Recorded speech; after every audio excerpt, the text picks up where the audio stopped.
Audition की यहाँ बात करते हैं नवाल, और इसमें जब ऑडिशन होती है और आपको असेस कर रहे होते हैं आपके टैलेंट को, you know, with in 5 minutes और व्हाटएवर 10 मिनट्स का जो एक विंडो होती है, उसमें क्या क्या चीज़ों को देखते हैं? क्या आवाज़ देखते हैं, आपकी डिलीवरी देखते हैं, ऑब्वियसली फेस की तो एस्पेक्ट होती है, पर्सनैलिटी, ये जज हो जाती है 5 मिनट में?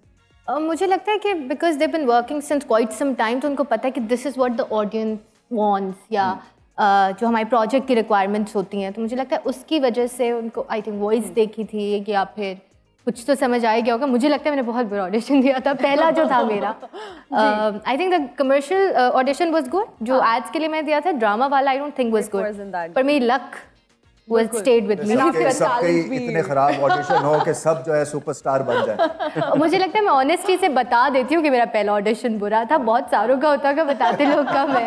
वही हम आपसे पूछना चाहेंगे, आपसे जब मेकअप रूम में भी अभी बात हो रही थी तो आप यही कह रहे थे कि आपको हमेशा से एक्टर बनने का शौक था और आप एक्टर ही बने, तो फैमिली की सपोर्ट इज़ वेरी इंपॉर्टेंट। अभी हम ऑडियंस से भी यही पूछ रहे थे जब हम उनसे इंटरेक्ट कर रहे थे, आपकी फैमिली कितनी सपोर्टिव थी, या वो अब्बा ने कहा कि नहीं बेटा डॉक्टर और इंजीनियर ही बनना है बस?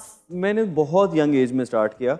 शी वॉज लकी कि इतनी स्ट्रगल नहीं करनी पड़ी। मैंने तो एक्चुअली स्टार्ट ही स्ट्रगल से किया है, कि मैंने बहुत ज़्यादा उसमें स्ट्रगल की है, ऑडिशंस देने के लिए जाना, और उन दिनों तो ये डिजिटल मीडिया और ये सब चीज़ें इतनी नहीं थी। हम तो पिक्चर्स बनवाते थे, फोटोग्राफर के पीछे भागते थे, उसको पैसे देते थे, पिक्चर्स बनवाते थे, उसके बाद जो है वो फिर उसमें नंबर लिखकर, नाम पीछे लिख के फिर डिफरेंट प्रोडक्शन हाउसेस में ड्रॉप करते थे। आपने बात की पिक्चर्स की बात की, क्या आपने भी कमेटी डाली हुई थी फोटोग्राफर को पैसे देने के लिए? वो कमेटी डालनी ही पड़ती है आपको, क्योंकि वो जो एक प्रोफाइल जिसकी बात करते हैं कि आपने एक ऐसा प्रोफाइल बनाना है, तो इट एक्चुअली वर्कड। ऐसा नहीं है कि उसने काम नहीं किया।